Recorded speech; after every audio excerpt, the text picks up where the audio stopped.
G'day guys, welcome back to day 3 of the Abandoned BA project. Today we're checking out all the body and paint condition, taking it down to Ward Paint and Fabrication. A good mate of mine, Dale, who's started his own shop, doing tubs, full-length rear ends, that sort of stuff, and painting. So he's always done all the paint and that sort of stuff on all of my cars over the years. So good to have his expert opinion, go over everything, figure out what's worth saving, what's worth painting, what's worth replacing, what's worth throwing out, or what's worth just leaving on the project, and get a good estimate at costs of repair, all that sort of stuff. So we'll check it out from there. Righto guys, so down here at Ward Paint and Fabrication, not Ward Repairs like I keep calling it.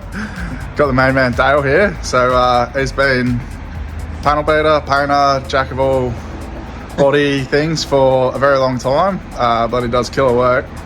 So yeah, we'll take a good look over the BA, find out what he thinks, what dodginess hides within it, and we'll give the report to you guys. All right, so first up, we've got a bonnet, which has got a lot of rust poking through. The paint is, could be best described as rattle can quality. Has zero clear on it. So what's going on here, do we reckon, Dale? Painted over E-coat, and then it's decided to all fall off. Yeah. So I would, with all the dents across the front of here, I'd just throw it in the bin. Yep, get a new one. Get a new bonnet. Yep. Make life easier. Bare metal the new bonnet, put some epoxy on it, and get it looking sharp again. Alright, now the front bar is obviously pretty crooked, but also looks very rattle canned. Very rattle canned, and I would throw that in the bin also. Yep. It's down to the bare plastic, perished in the sun. It's all gone crusty. Plastic's actually gone chalky. Yeah, no good there. So that's just lots of scuffs too, everywhere. Delam it later. Yep. And maybe brings a us couple of brackets. Yeah. Are they still available these days? Still aftermarket? Still buying from Ford. Okay. So get left and right just to make sure that's right. I've actually got brand new ones of these sitting around. Yep, that was sitting in my glove box because the one that was on there had no lens. Oh, nice. So I've already swapped it, but yeah. Yep. Might take you up and buy them.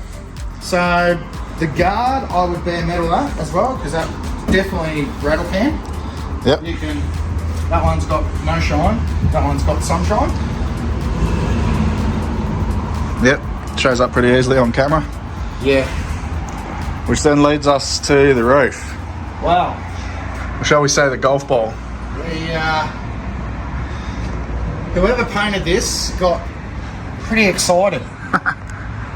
So they've painted just this section and then blended it right here, which is something you sort of see at a K-yard. Yep. The guy out of a crusty van or something. Yes. And because Bentley would keep this car, I would bare metal this also, go back to fresh. You don't know what's under here. Yep. So it's got a couple of little dents and stuff in it. So looks like it's been hail damaged or something since even. There's a big dent right there. You can see a filler mark right here. It's got. Yeah. I'm tipping it the It's car. actually showing up really well on video too because of the clouds.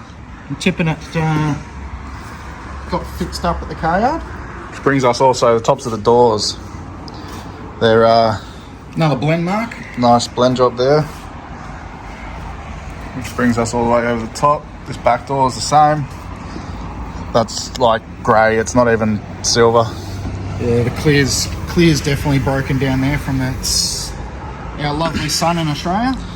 Rear guards aren't that bad. Rear guards are surprisingly pretty mint. Yep. Depending how far you'd go, you'd probably get away with leaving them, but yeah, as long as they're the right colour. Bit of a dent in it, just noticed there. Oh yeah. You could hot glue that one. Yep. Rear bar's not too bad, better than the front bar. Rear bar's definitely usable. Need a plug for my tow bar hole. A couple of scratches. That was a cone from Decker that popped that out originally back in 2007 or something. Back in the day. Bit of a kink here. Now, fun fact, this boot lid has definitely been repaired in case that wasn't already incredibly obvious judging by whatever the hell that is.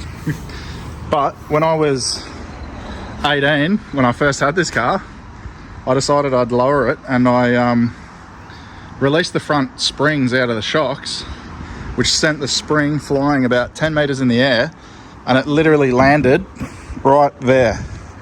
Left a big dent on this part and about here somewhere, probably that one. So that's been repaired by somebody at some point. That was going to be my telltale sign as to whether or not this was actually my original car, but I didn't need to know that because everything else matches up. Again, the roof's got just some interesting marks, like just crap through it. Just some more hail. Tops of the doors. Tops of the doors have got a bit of hail. Bit of hail right there. Yep. Generally not too bad though. We've got lots of damage on these windows too.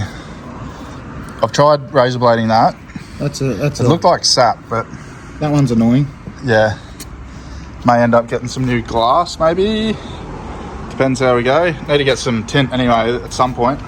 Yeah. The mirror scalps, they were genuine Ford scalps. They've turned to shit. They are from 2008, I think. From back in the day, that's how we knew Bentley was coming. You'd see the glistening mirror scalps. It was the only one with chrome bloody mirror caps. Yep. At least it was being different. Yeah, so back in the day, she was trying to be a BF gear. So BF taillights, gear garnish, the chrome mirror scalps, the chrome grille. The chrome grille's also pretty fucked up these days. But that was always a telltale sign of a gear, not an XT. And the black headlights, because this used to have the chrome backed headlights, which were absolutely disgusting. So we've got the black ones on, but they're in pretty bad condition. They have been cleaned up by Kester. They're not too bad. They're probably usable for now, till I'd bother finding a better set. Not a priority at the moment though. This light's cracked and fucked, so again it needs replacing. Probably impossible to get these days. Just another thing to note, the bonnet's pretty misaligned. That gap gets pretty small, that gap gets pretty big. So someone's definitely put that on wonky. The windscreen's pretty good. No chips or anything in that. Just a bit of mold growing in the top of it. But overall, she's pretty much needs a full repaint, to be honest. You'd probably, what do you reckon? You'd probably full repaint or just... Yep, full repaint. Couple of coats of De Beer on it. Make it look nice and shiny again. Yep. So that's one of our options going forward. So obviously the car's currently in Melbourne. Still undecided whether I leave it here for a little bit longer, get everything fixed, paint-wise with Dale, or whether we ship it back up and just leave it. And make it go fast. And just make it fast and real sleeper. So it kind of kills me on the inside that it looks so bad compared to how it used to look. But at the same time, it adds to the sleeper effect. So it's a hard call for me at the moment. So I got this, how do you say, patina? Very patina. XP? XM? XL delivery. What are we doing on this one? New floor on the passenger side by the look of it? Yeah, some rust in the back for roadworthy, and the shocker towers have some cracks in them. In the front? Yeah, in the front. Yep. Pretty common. So we've got a Valiant Charger here getting it's had a full rear end fitted by Dale. Diff specs? 31 spline, billet axles, and Eaton True Track, and pretty much 411s I'm pretty sure I've put in them. And then it's getting a 392 Hemi from what are they? The SRT8s. Yep. And shocks and all that's all done in-house as well? Yeah, mounted, did all my own coilover bar and welded all the brackets onto the diff and set all the rear end up, all the spec ready for the engine. Yep, and all tubbed beautifully to fit these big tyres. Yeah, all smoothed out, so you can't... Looks bloody perfect. 100mm strips were fitted. Yep. And then this XW GT.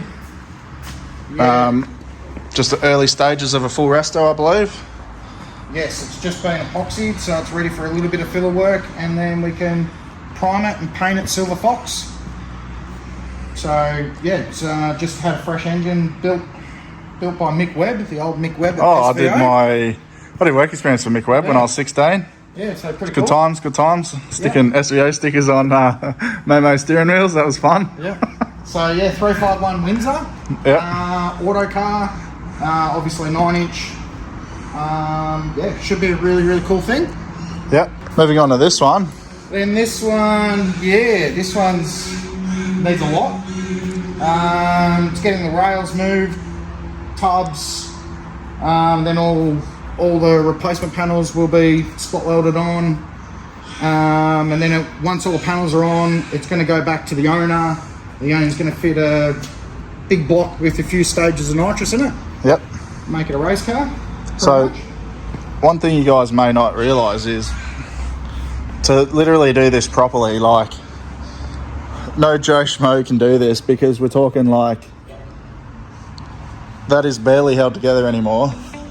You got to know how to put everything back together properly. You can't just, you know, go cutting it apart and putting it back together without knowing what you're doing. I have every single measurement to this car. Yep, Dale's the man with this sort of stuff. He's restored that many old cars like this now to this extreme that, you know, there's no one else I'd rather trust than him with this.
So what's actually ended up happening with this front bar is the panel that holds this headlight down here is pushed back. So the headlight sits in, which is why we've got this big bar gap here. However, the bar can be made a little bit nicer with Dale's expertise. It's obviously no show car job, but it's going to keep it a little bit less homeless looking. Just keep it a little bit nicer for the time being. Guys, so that was just a little bit of a quick rundown on what Dale's got in his shop here. So yeah, so Dale's been doing restos and all that sort of stuff for absolutely years. So 20 plus. yeah, good to finally see him set up his own business and stop working for everyone else, and, you know, doing it all for himself finally. So all the responsibilities and bills and whatnot to go with it. There's lots of them. So anyway, so how do we find you, Dale? Yeah, just Dawson Road, French Gully, Ward Paint and Fabrication. Look me up on Facebook. Yep, I'll link his Facebook page. Just all that stuff. started Instagram, but I haven't posted anything up there yet. But Yep, I'll put his Instagram in too. We'll get some photos of the Barra, the Abandoned BARRA for his first post on Instagram, maybe. Quoting up this shitbox. yeah, no, it should be good. All right, we'll catch you on the next video, guys. Thanks for watching. Don't forget to like, subscribe, follow, all that stuff. Don't forget to like, subscribe, and follow Dale, all that stuff. Catch you later.